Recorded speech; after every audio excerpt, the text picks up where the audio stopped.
Vaqf xayriya ishlari bo'yicha direktori Sardor Rahimxon og'ir judolikka uchradi. Assalomu alaykum, qadrli tomoshabin, kanalimizga xush kelibsiz. Videomiz ostida bir dona like tugmasini qoldirishni unutmang va albatta qo'ng'iroq tugmasini ham bosib qo'ying.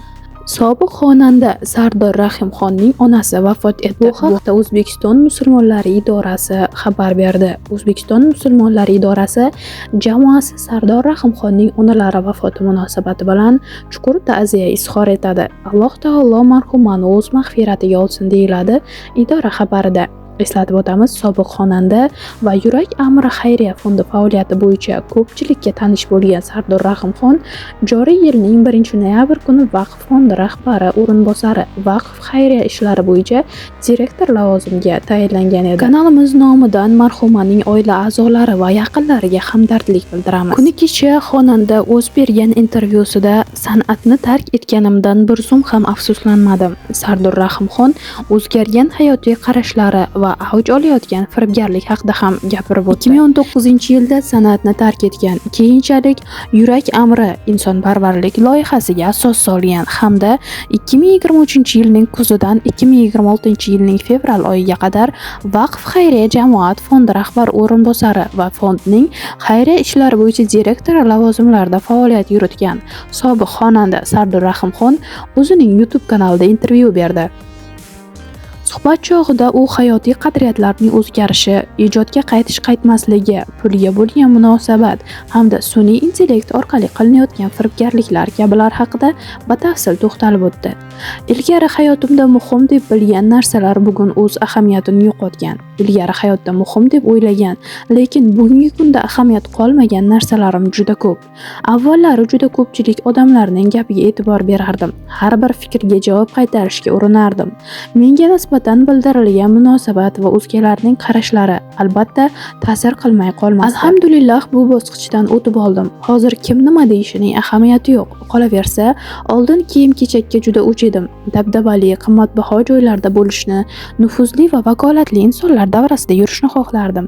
Hozir esa insonlar qarshisida oddiy, lekin Allohning nazdida aziz bo'lgan zotlar huzuriga talpinaman. Avvallari uy-joy haqida ko'p o'ylardim. Hashamatli uylarda yashagim kelardi. Hattoki uyimni buzib, boshqatdan qasr kabi qilib qurdirganman, ta'mirlatganman.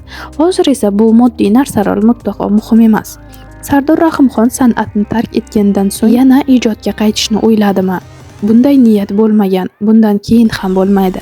San'atga qaytishimning nima keragi bor? San'at olamiga mening qaytishim nima beradi? Nima o'zgaradi? Hayotimiz yaxshilanib, muammolarimiz yechilib qoladimi? Nima uchun u yerga qaytishim kerak? Bu soha mensiz huvillab yoki to'xtab qolgani yo'q. San'atni tark etganimdan bir zum ham afsuslanmayman va ortga qaytish fikridan yiroqman. Bu gaplarni san'atkorlarni yoki san'at dunyosini yomonlab, ularga malomat toshlarini otish niyatida emas, faqat o'z holatimdan kelib chiqib aytyapman. Men hozirgi hayotimdan roziman, deydi u. Intervyu davomida boshlovchining pul odamni baxtli qiladimi degan savoliga sobiq xonanda shunday javob berdi. Bu ko'p beriladigan savollardan biri va ko'pchilik unga allaqachon o'z javobini topgan.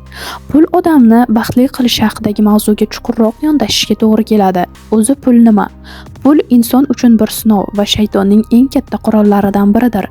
Insoniyat ko'pincha aynan pul sababli yo'ldan ozadi. Mana shuni tushunib yetganingizdan keyin unga bo'lgan munosabatingizni to'g'rilab olishingiz kerak. Agar to'g'ri yo'lni tanlasangiz, bu vositani ham yaxshilikka xizmat qildira olasiz. Shunda undan ezgu ishlar uchun dastak sifatida foydalanish mumkin. Ya'ni pulni yaxshilik yo'lida, savobli maqsadlarga erishish uchun bir imkoniyat tarzida ishlatish kerak.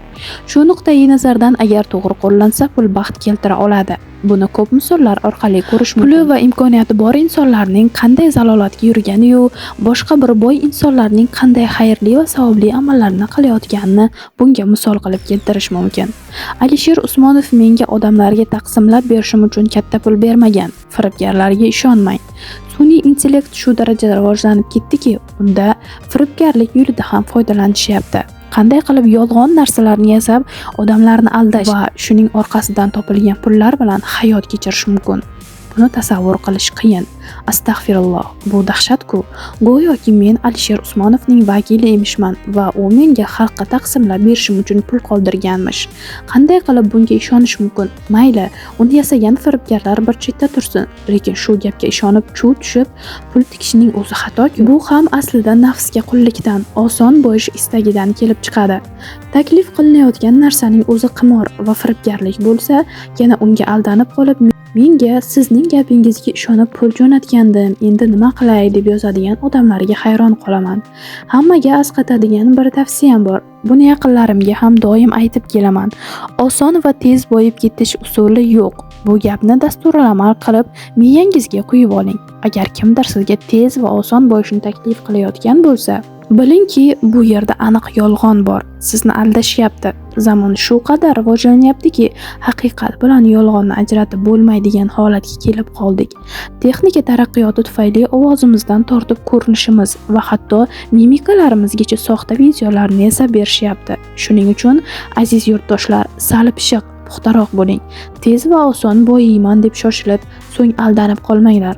Ogohlik zamon talabi, hamma narsaga faqat halol mehnat va sabr orqali erishiladi, deydi Sardor Rahimxon. Shou biznesdagi muhim xabarlar va shunga o'xshash videolar sizga qiziq bo'lsa, bizning kanalga obuna bo'ling va yangiliklardan bexabar qolib ketmang. Like bosing va qo'ng'iroq tugmasini bosib qo'yishni ham unutmang.